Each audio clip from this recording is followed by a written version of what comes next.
Ketika tanganku mau megang, dia teriak-teriak histeris. Dia bilang itu panas sakit.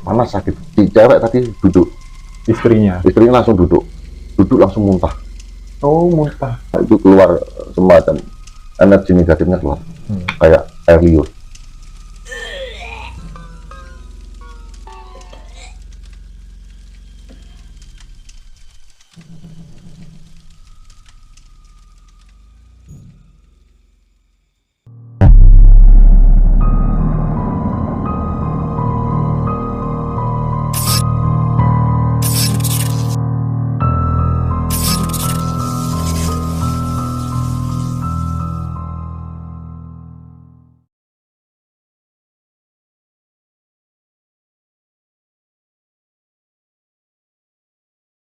Kalau semacam kayak Sergi tadi berkaitan dengan persaingan, Santet. itu kiriman juga, Termasuk ada yang santet ya, Mas, ada yang nyuruh ya.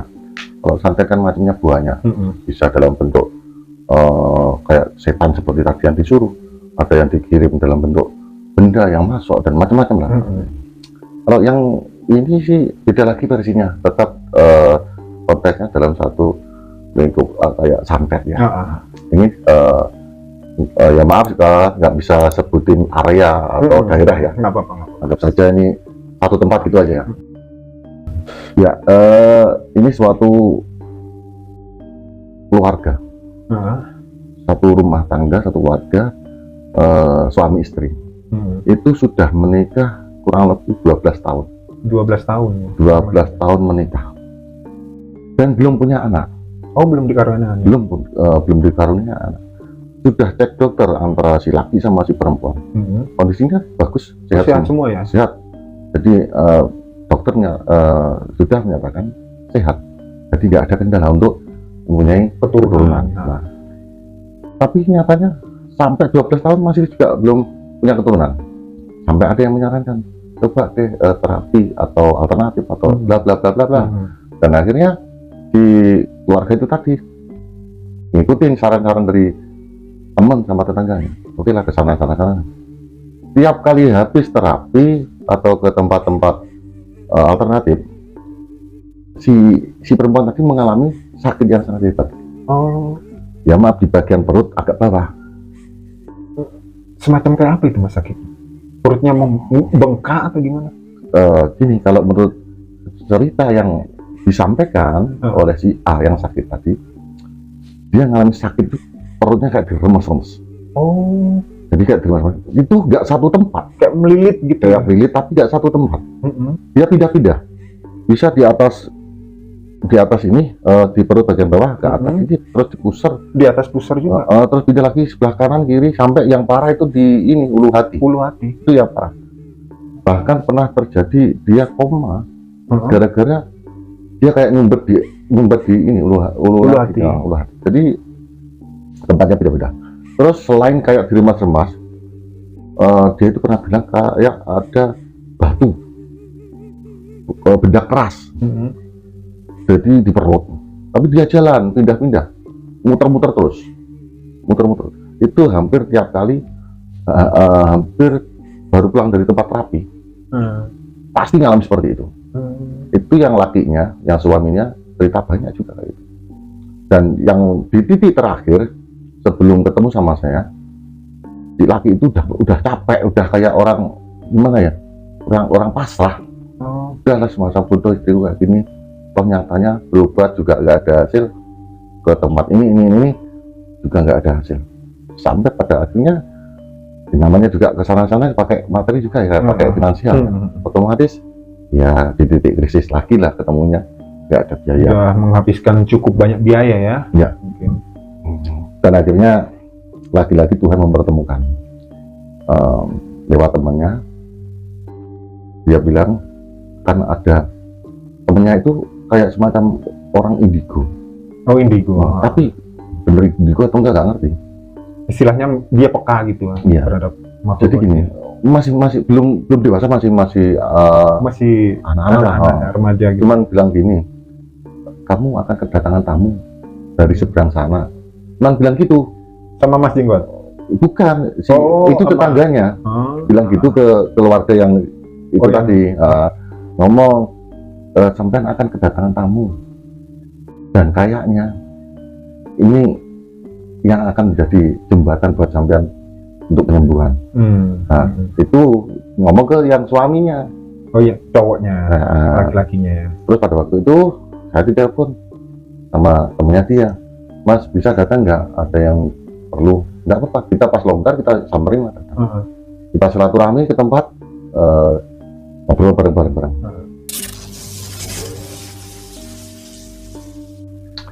Begitu saya masuk situ, yang cewek tadi, sang istri, yang istri tadi, langsung dia kayak orang kepanasan. Terus aku diusir. Oh, Awalnya sih nggak seperti itu. Kita dipersilakan masuk, oke lah, dikasih minum. Baru mulai ngobrol lebih enak lah, lebih dalam ngobrolnya. Kayak ada bersinggungan antara energi gitu loh. Jadi tiba-tiba si cewek tadi tiba-tiba kayak orang ngamuk, kayak kesurupan gitu. ya mungkin ngamuk-ngamuk lah ngamuk. pokoknya. Kalau kesurupan mungkin lebih arogan atau gimana. Jadi ini konsepnya dia itu lebih kayak nggak suka kedatangan dia. Terus ekspresinya, aura wajahnya itu udah merah gitu. Disuruh pergi, diusir. Terus sama yang laki, udah Mas, maaf jangan ditanggapin istri saya kayak gitu. Ya nggak apa-apa. Habis itu Mas boleh minta tempatnya ya buat sembahyang. Habis itu aku dikasih tempat, ada tempat untuk sembahyang. Kita sembahyang di situ. Aku berdua sama temanku. Kita habis sembahyang, waktu sembahyang ada petunjuk gambar seperti ini. Singkat cerita, selesai sembahyang, baru kita mulai menangani atau ya terapinya itu.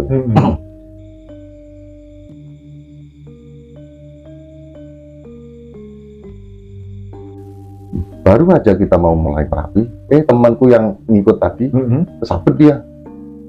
Kena energinya si yang ada di perempuan tadi. Sabet dia tiba-tiba kayak jarannya kayak udah lumping. Kerasukan. Kayak orang kerasukan. Jadi dia udah gini habis gitu ya udah tak bawa mundur dulu lah. Habis gitu tak suruh minum, udah kamu istighfar, wiritan, baca doa, kamu duduk di sana aja, bantu jarak jauh. Habis itu aku samperin ke yang cewek tadi, mau tak pegang, tanganku ditampil. Jadi nggak mau tak pegang, nggak mau sama sekali, nggak mau. Terus ketika tanganku mau megang, dia teriak-teriak histeris. Dia bilang itu panas sakit kayak gitu, panas sakit. Terus yang suaminya ya kayak orang ini ya, orang lugu, tahu orang lugu, iya, polos gitu. Orangnya polos banget, nurut aja kayak iya. gitu ya. Gimana ini Mas, udah jangan khawatir, jangan bingung, ini aja Mas, saya minta tolong ke sampean, tangan kanannya sampean itu taruh di perutnya istrinya sampean, tangan kirinya sampean tak pegang. Jadi aku pegang tangan kirinya si suami, tangan kanannya si suami megang si perut tadi. Nah, buat jadi perantara, karena si istri itu tadi waktu mau tak pegang langsung nggak mau, langsung histeris, berontak kayak gitu. Dan habis itu pelan-pelan kita mulai minta sama yang di atas. Ya kembali lagi buat teman-teman semuanya, maaf sebelumnya, bukan kok artinya kita ini pamer atau menunjukkan diri, enggak. Bahwa dasarnya kita semua itu tidak bisa apa-apa, hanya minta kepada Yang Maha Kuasa. Setelah aku pegang tangannya si suaminya tadi, buat perantara, terus itu si tangan suami sebelah kanan tak suruh pegang bawah pusar. Bawah pusarnya kira-kira segini jaraknya. Jadi ini misalnya pusar, jaraknya turun ke sini. Satu ruas jari ya. Itu memang ada titik di situ. Itu kalau di versi lain ada namanya apa ya, kundalini itu. Apa itu nanti ada sendiri kok. Jadi setelah pegang itu baru kontak, langsung bisa nyalur. Ketika aku minta kepada Yang Maha Kuasa, di situ ada semacam kayak aliran energi masuk ke tangannya si laki tadi ya, buat perantara. Baru ngena si istrinya tadi. Setelah itu kontak dah. Begitu kontak terus Mas, jangan sampai lepas. Aku bilang gitu. ikutin arah tangannya kemana gerak. Jadi tangannya si suami tadi ya, geraknya itu gerak sendiri, bukan digerakkan sama si suami tadi, enggak. Begitu tangan kanannya suami tadi pegang perutnya si istri, dia jalan sendiri gerak. Refleks ya. Iya, Kayak ada yang ngarahin gitu ya.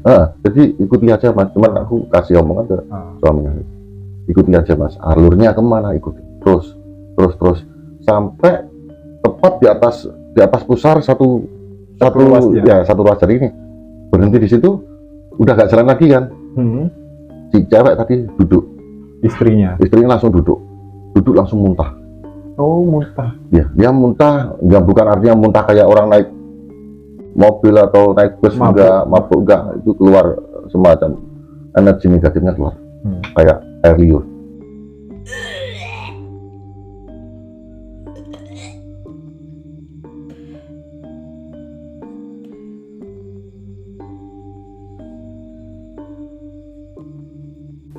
Muntah. Habis gitu kayaknya dia si istri itu tadi mulai berontak hebat. Dan saat itu baru aku bilang sama suami, maaf ya, tolong istrinya dipegang yang kuat. Jadi dipegang dari belakang kayak dipeluk, sekencang-kencangnya, sekuat-kuatnya dipeluk kayak gini. Nah, terus temanku yang di ujung tadi, yang tadinya sempat kena benturan, tak panggil, Mas ini. Itu dia datang di belakangku, bantu aku. Jadi kita tetap minta bantuan lah. Ada teman kok. Oh enggak, sebelumnya maaf mas. Sebelumnya pas waktu temannya Mas Jenggot ini kemasukan, itu secara sendirinya dia sadar gitu? Ya, waktu dia kena benturan tadi, itu kan aku belum nangani si cewek tadi kan, masih mau mulai. Setelah itu kan karena si teman itu tadi kayak gitu, tak bawa pergi dulu, agak jauh lah. Habis gitu ya kita minta sama yang di atas. Habis gitu si temanku tadi udah beres, udah pulih lagi, baru nanganin. Tak suruh minum. Udah mas, sampean duduk aja di situ, baca doa, wiritan atau apalah terserah sampean, baca doa, bantu dari situ. Terus aku mulai nanganin tadi yang suami itu tadi. Terus habis itu Mas Jenggot dibantu sama temannya itu yang dari belakang. Terus gimana? Ketika si istri mulai duduk di pegang kuat sama si suami tadi, baru temanku yang di ujung tadi tak panggil, Mas sini mas, nggak apa-apa sini, duduk di sebelahku, ayo berdoa bareng-bareng, minta sama yang di atas buat kesembuhannya si mbak. Ya, kita bantu doa bareng-bareng. Habis gitu tapi aku tetap nggak pegang itu perutnya atau badannya sih, saya nggak pegang, cuma jaraknya antara sini sampai situ 50 cm lah, kurang lebih 50 cm. Tetap kita minta sama yang di atas, kita pancarkan jarak jauh, jarak 50 cm aja gini. Itu semacam kayak ada gelombang. Mungkin teman-teman yang tahu tentang gelombang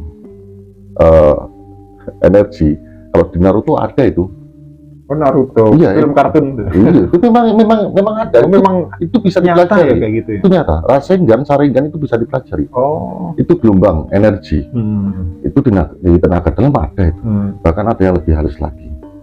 Singkat cerita itu nantilah. Ya mungkin buat teman-teman yang paham soal gitu tahu mereka ya. Kayak elemen-elemen itu ada semua di unsur tubuh manusia. Jadi semua bisa dipelajari. Tergantung niat dan tekad. Terus? Setelah itu dari jarak 50 cm kita minta sama yang di atas, kita alirkan energi, namanya energi ilahi. Kalau di Jepang Reiki itu namanya, bisa itu untuk penyembuhan. Kita alirkan, terus kita dorong. Nah, itu yang di perut, dia lari. Begitu kita alirkan ke sini, dia lari ke sana. Sini, terus kita habis itu kita kunci satu titik sini. Dan dari bawah pusar ke bawah pusar ke kiri kita kunci dulu. Jadi dia nggak bisa turun. Samping dari kunci ditutup, tinggal nggak bisa nyamping lagi. Nggak bisa. Jadi kita paksa untuk keluar. Nah, setelah itu dia mengalami reaksi yang sangat hebat. Kesakitan. Bukan lagi kayak orang berontak. Kayak orang mau lepas gitu ya. Sampai suaminya yang di belakang tadi, begitu dia meluknya erat seperti itu, padahal tenaganya kayak apa ya, orang laki-laki dah kuat banget ya. Dia hampir terpental. Ini pegangannya udah mulai lepas. Terus aku bilang, Mas dikuatin lagi Mas, dikuatin, kencengin lagi. Nah setelah itu baru aku mulai mendekat pelan, tapi tetap nggak sampai mengena di tubuhnya ya. Semakin dekat jarak 10 cm lah, baru kita naikin lagi pelan-pelan, naik sampai di tenggorokan. Baru dia keluar energinya. Mungkin kalau dilihat secara biasa ya, pandang dia hanya muntah kayak orang mudah itu aja, muntah selama 5 kali, muntah buek terus keluar. Dan itu kalau menurutku ada yang keluar dari situ, dalam bentuk udara.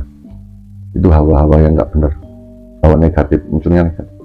Dan itu yang keluar hanya 50%, belum 100%. Jadi gini, waktu itu saya bilang, Mas cukup ya. Terus si suaminya bilang, kenapa Mas?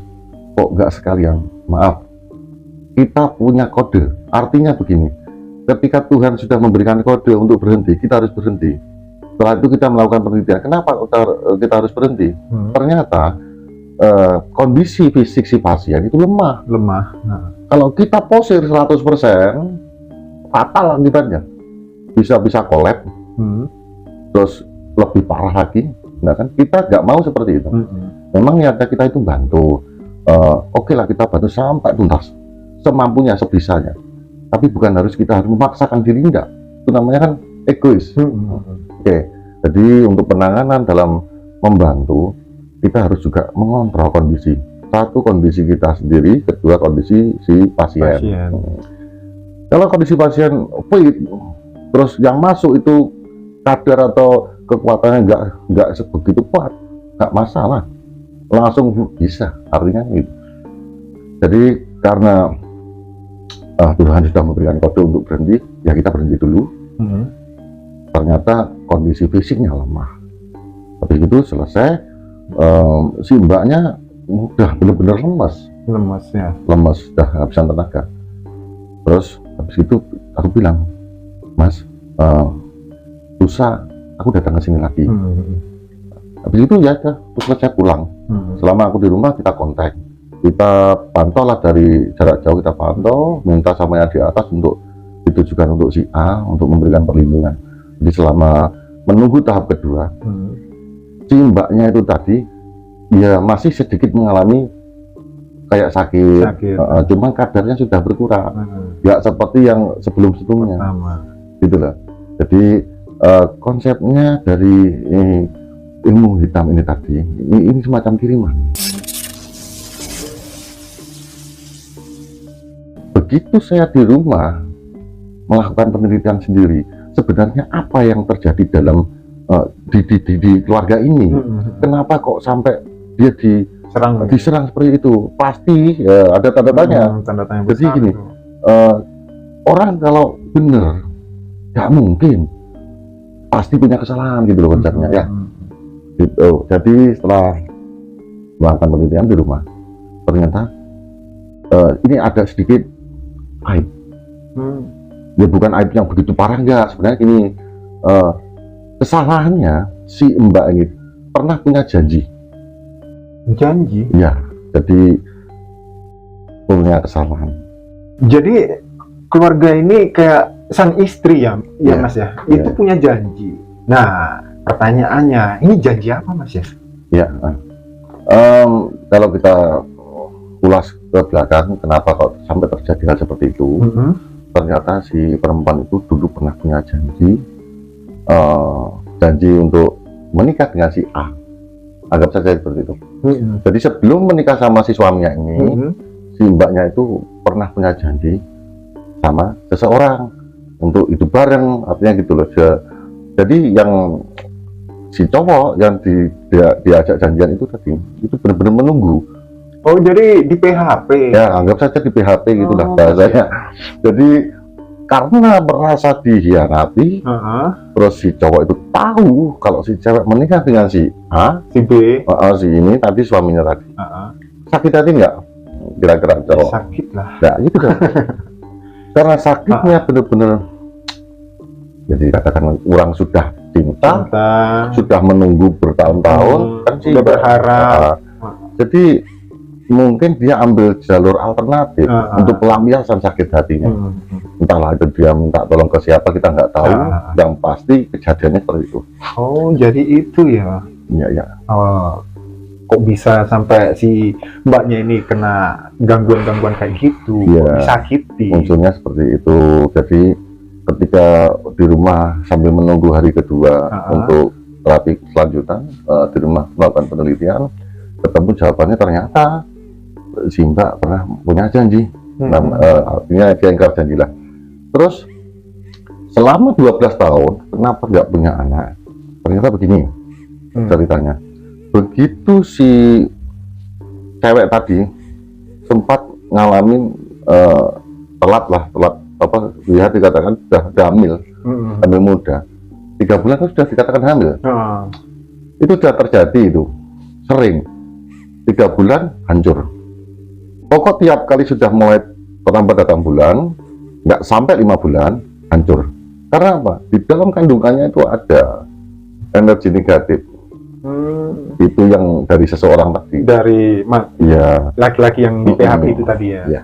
Karena memang niatnya si laki-laki yang di PHP tadi kan pelampiasan sakit hati. Dia nggak punya keturunan. Mungkin bisa jadi seperti itu. Nah, ternyata sampai 12 tahun, usia pernikahan 12 tahun, makanya belum punya anak. Walaupun dikatakan sama dokter sehat si A, si cewek sehat, si suaminya juga sehat, terus alternatif apapun, terus minum herbal, nggak akan ada hasilnya. Karena apa? Di dalam kandungannya itu ada energi negatif. Memang ditanam di situ. Ditanam di situ. Makanya begitu terjadi pembuahan, sudah mulai ada bibit di situ, hancur, nggak lama hancur, pasti hancur. Karena apa? Pengaruh energi negatif. Ya itu tadi faktornya. Kenapa kok si mbak tadi sampai ngalamin? Jadi kan kita ambil kesimpulannya, semua itu hukum sebab akibat pasti ada. Terus akhirnya yang kedua kalinya gimana, Mas, pengobatannya? Yang kedua kalinya, ya kita kan kontak-kontakan tiap hari. Begitu dari sana ada kontak, oke Mas, kita sudah fit lagi. Maksudnya kan gitu, kita kondisinya nggak sibuk gitu ya. Karena kesehariannya mereka juga sibuk. Kerjanya apa kayak jahit-jahit pakaian, pesanan banyak itu loh. Tailor. Jadi begitu ya, aku sendiri sih nunggu kabar dari mereka. Kalau mereka sudah mengatakan siap, kondisinya sudah longgar, nggak repot, oke kita OTW. Waktu itu untuk yang kedua kalinya mereka sudah kasih info, oke kita OTW, jos ke sana. Sampai lokasi, untuk penanganannya nggak se-ekstrim yang pertama. Karena apa? Dari yang pertama kita sudah udah 50% keluar, 50% sudah keluar. Cuman waktu keluarnya energi negatif itu ya agak sedikit menguras tenaga. Jadi untuk yang kedua, tahap akhir, tetaplah kita ke sana, silaturahmi berdua sama teman. Seperti biasa kita melakukan ritual atau sembahyangan dulu sesuai kepercayaan kami, dengan tujuan minta sama yang di atas. Satu, minta perlindungan supaya kita selalu diberi perlindungan, terus diberikan kesuksesan dalam membantu. Artinya gitu. Setelah itu yang cewek duduk, ya coba kita relax aja, duduk. Terus yang laki duduk di belakangnya. Cuman aku pesan, Mas, minta tolong dipegang area tengkuk gitu ya, tak suruh pegang area tengkuknya sini. Terus mbaknya kasihan, mbak istighfar sebisa-bisanya, berdoa sebisa-bisanya. Habis itu saya ngomong sama teman-teman yang sebelah, ayo kita berdoa bareng-bareng minta sama yang di atas. Habis itu tahap terakhir baru kita seperti yang tadi jarak 50 cm. Karena kondisinya sudah di awal sudah keluar 50 cm, sudah keluar 50%. Jadi kita boleh langsung pendekatan dari jarak 10 cm. Lebih powernya, lebih mengenal, lebih gede power dari kita. Jadi begitu kita tempel, Mak, set gini, dan langsung kontak ya, langsung kontak. Si mbaknya sih awalnya duduk diam, tiba-tiba guys gini, udah kayak orang getar, getar gitu.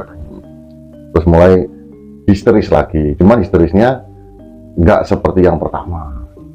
Begitu kita minta samanya di atas, kita dorong sampai ke sini, terus si suaminya tadi pegang area belakang, di tengkuk sini pas sini, ya dibantu bareng-bareng, habis itu keluar semua itu. Keluar, udah begitu keluar itu satu kali, tapi lebih kalau aku ngerasain yang keluar itu banyak. Bener itu satu kali, cuman tuh kayaknya udah keluar semua. Lepas semua. Udah lepas. Habis itu langsung kolek dia. Makanya waktu itu suami tak suruh di belakang, takutnya dia begitu jatuh kena bentur tembok tak apa gitu. Makanya suaminya di belakang, begitu si istrinya kolek, langsung disangka sama si suaminya. Terus habis itu aku ambil air minum, air putih, minta teman saya tolong bacain doa. Kita berdoa bareng-bareng, habis itu kita kasih minum.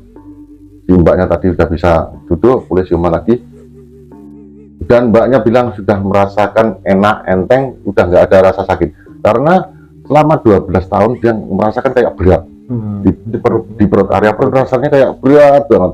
Terus apa ya, kayak berat, kayak sakit, kayak melilit, kayak ada yang jengkem, tapi nggak terus-terusan seperti itu. Artinya durasi berapa jam rasa sakit, kadang hilang, kadang timbul lagi, itu selama 12 tahun. Dan puji syukur sampai detik ini sudah hilang semua, sudah beres. Si mbaknya sudah nggak pernah ngerasain sakit. Ya, semoga Tuhan memberkati kedepannya nanti punya momongan itu. Amin.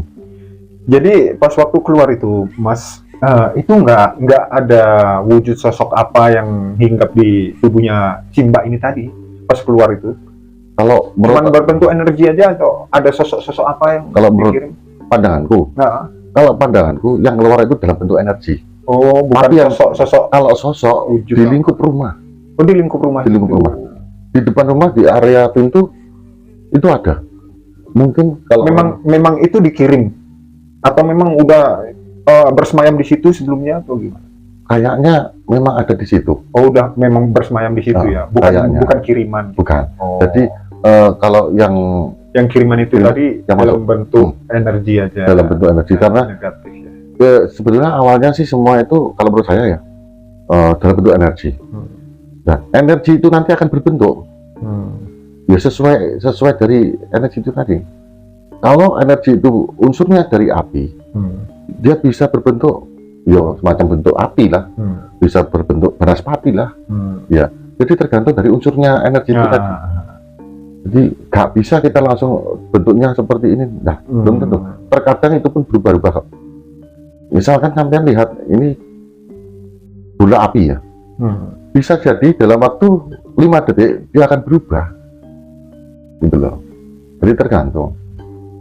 Oh, jadi alhamdulillahnya sekarang keluarganya si A sama Mas B itu tadi udah pulih seperti semula ya, Mas ya? Puji syukur kondisinya sudah membaik, sehat.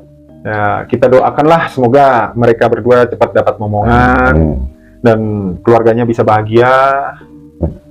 Ya, untuk sedikit pesan-pesan saja untuk kita semua, terutama untuk saya juga, bahwa kalau kita sudah mengucapkan satu janji, sebisanya apapun alasannya kita harus bisa menepati. Harus ditepati. Itulah, jadi kita harus tepat janji lah intinya, supaya kita tidak membuat orang kecewa. Iya, jangan PHP-in orang lah.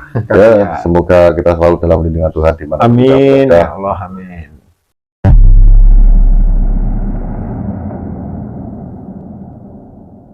Terima kasih banyak buat Mas Jenggot. Terima kasih kembali, sama-sama, sampai jumpa di lain waktu dan kesempatan. Oke, terima kasih, sehat-sehat selalu ya Mas Jenggot ya. Sama-sama, terima kasih.